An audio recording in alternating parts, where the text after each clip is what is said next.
This, the Yves burger, or, well, the Yves anything. I was raised vegetarian, and other than the occasional canned Linda Loma products purchased from an elderly Seventh-day Adventist basement, Yves was just what was available, starting 40 years ago. This made for some lukewarm memories, as it didn't blow me away as a kid, or really ever. It was adequate. It's fine. It's okay. So now, in this moment of filming this, the news has been dropped that Yves is discontinuing production of its entire line, which is often the only choice available in any sort of rural Canadian grocery store.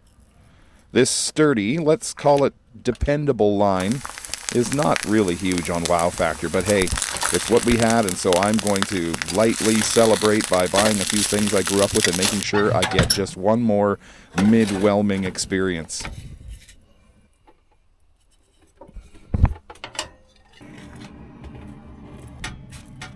Let's start with a classic burger that comes in cardboard, then plastic, then paper. Some lovely fresh toppings of avocado, tomato, and Tex-Mex cheese on a toasted bun with mustard, ketchup, and mayo, and it tastes...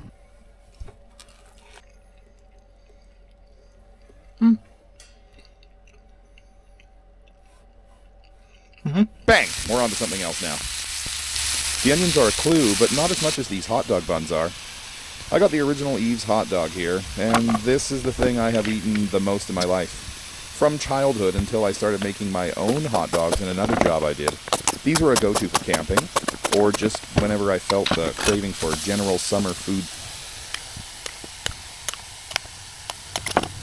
So, I better have one more Yves hot dog eating session and really use my deepest culinary skills and finesse to ensure that I really show the beauty, the ease, and...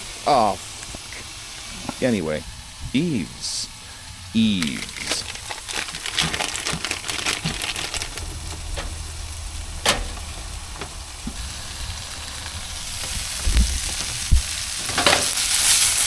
Onions are browning up, and those wieners are looking hot and plump. These Yves ones aren't bad either. Let's speedrun to the inevitable stuffing of the ween into the head part now, and really tap into the visceral emotion and reminiscence of it all.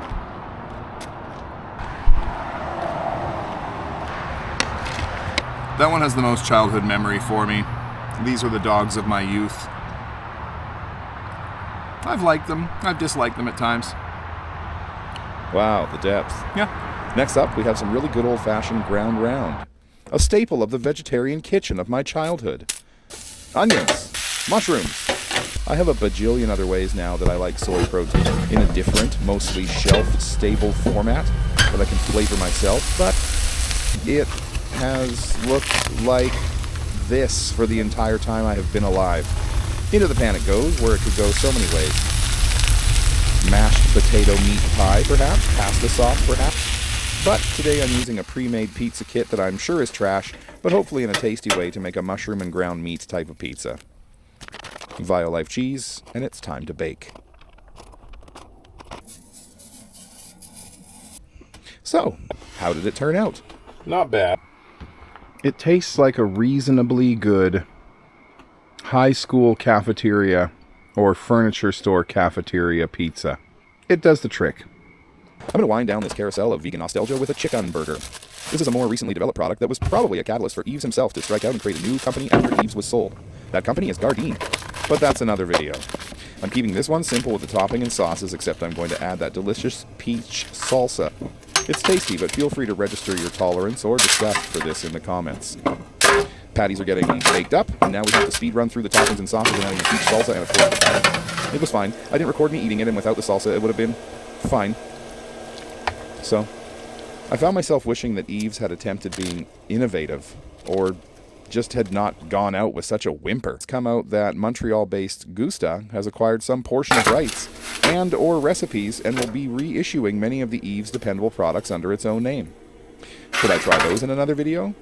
What do you love or detest from Yves? Are you sad to see it go? For Vegan Everywhere, I'm David.